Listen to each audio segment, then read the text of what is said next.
We're going back to Christopher Horner right now. New book, Power Grab, How Obama's Green Policies Will Steal Your Freedom and Bankrupt America.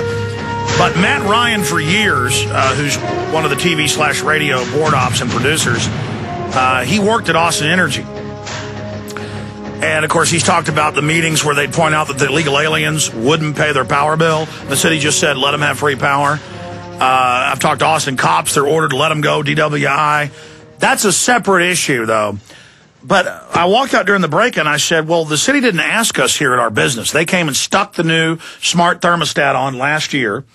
And in the brochure, it said, well, since your thermostat was free, businesses don't have an option, free, taxpayer paid for it, we may turn your heat down in the winter or your cool, up in the summer, if we're having problems supplying power. Now, that was the old Enron scam where they got caught to create artificial scarcity, where they were showing congressmen and the state legislature fake computer trades on computers. They were just making up the price, and their internal studies showed if we double or triple prices or even turn power off, that creates the perception that it's scarce. And now they're doing it with the water, with power. This green movement is about raping you. But I briefly wanted Matt Ryan here on air. Plus we can dig up the Austin Energy contract, says it. I'd read this, but he goes, no, you're absolutely correct.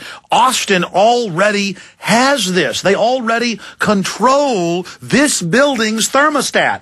I am under these criminals' control. Matt Ryan, tell folks. Right. These programmable thermostats are one of the green initiatives sponsored by Austin Energy. You call them up. They'll give you a free thermostat, a programmable thermostat. It'll work for you 24/7 around the clock, except during what they call peak usage times, which is a time period usually in the afternoon when they say, okay, well, there's a lot of people turning their ACs on. They can turn yours off. And they will turn yours off for usually about 15 minutes during a day when they feel that they're having peak usage. And that's in the federal legislation to even control what goes in air conditioners. Right. Just like your cell phone since 96 tracks you in real time. They're designing the Big Brother grid. But I want to tell you, with this business, we don't have a choice. Right. They are our Lord. And they are our king. I can't tell you how many times I got a call from an apartment tenant saying, why did y'all come out here and put this in? I do not want this meter in here. And it's their landlord that said, oh, programmable thermostats, that's a perk. We'll give it to all of our tenants. And whether they like it or not, and believe me, they would complain, they got an energy thermostat. I want to have you back and talk about this more in the future. I want to go back to Christopher Horner, but thank you for coming in and telling us. So Christopher Horner, here we are. I'm already under these people's control, and if they can naked body scan my kids to fly, if they can control the temperature in my office, literally, this is worse than the Soviet Union.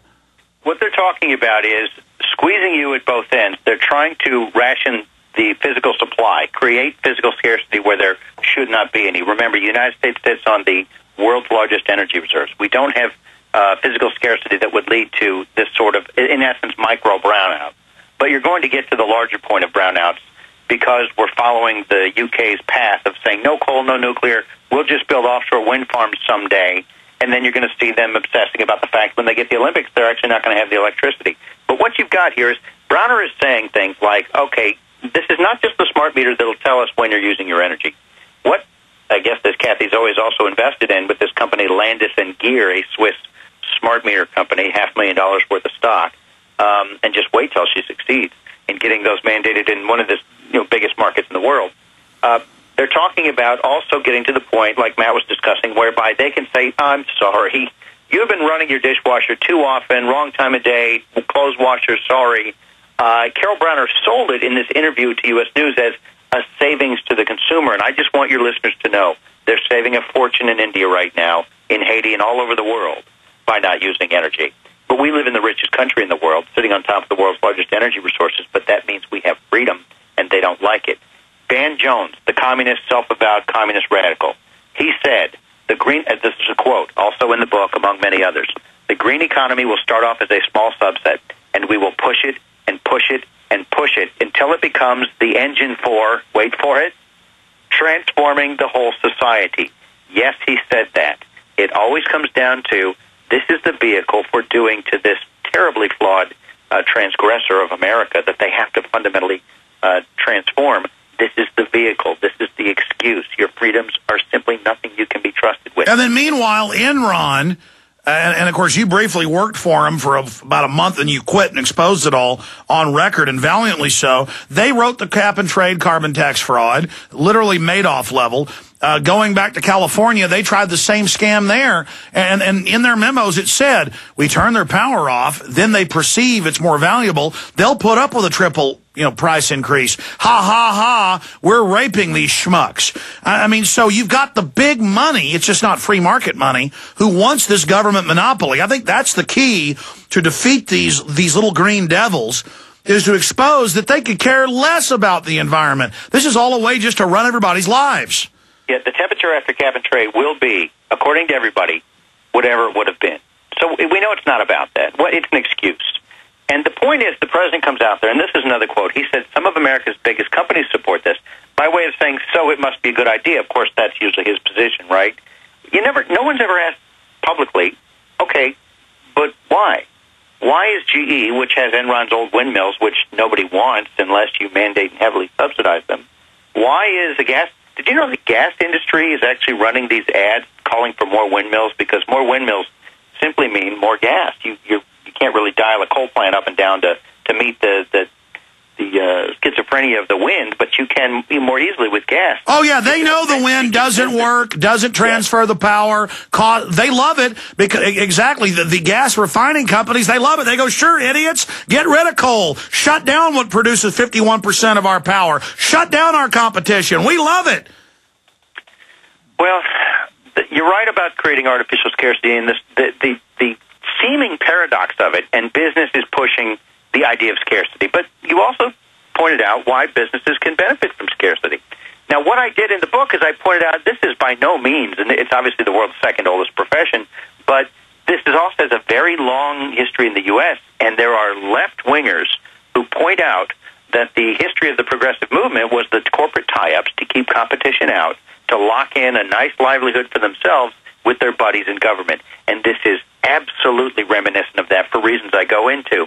And again, it started with the railroads and then various other industries. We've now got it with something extremely important to your lives and your family's lives and our national security and your family's security, and that is energy. They're seeking to script scarcity, dangerous scarcity, in the name of a boogeyman that keeps changing, and now it's national security. But then they'll be the savior with your energy allotment if you're poor. Once they make you poor, now you're dependent on them, and you'll vote. You want power in the winter, old lady? Vote to ban the Second Amendment. Well, I tell you this is a very big tent, probably for a lot of reasons. There's a strange thing going on when you look at why are the population zealots so supportive of this? Why are the fallen communists so supportive? The persistent communists, the Greens, the Reds, the pro-tax, the anti-development. There is a very broad coalition here that I want folks to think about this. Why is this extremely disparate group, along with some of, as the president said, America's biggest companies, pushing something? You're not at the table to get essentially screwed. They're negotiating you out of the deal, but at your expense. All of them have this agenda in common. Why? And the why is, again, the point of the book. This is a vehicle for their long-held wish list of organizing society. And there will be trade-offs, yes, involved, and your life will be very different. And when they orchestrate collapse on one level or another, it's true. They rush in with more state as the solution. Now, the president is lecturing Spain to cut it out right now because he doesn't want them to drag us down, be the next Greece, and drag us down with them, because he's got a fundamental transformation to impose here.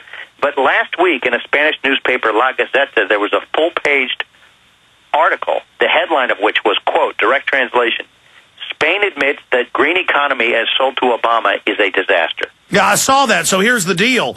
Their globalization, their command destruction, their neo-feudalism has been too good at destroying things, and so it's blowing up in their face before they get all the vice grips in place. I have to say that when the state controls power, the state controls an awful lot. And what this agenda does is transfer basic energy use and production and transmission, all these decisions from individuals, producers, and consumers to the state.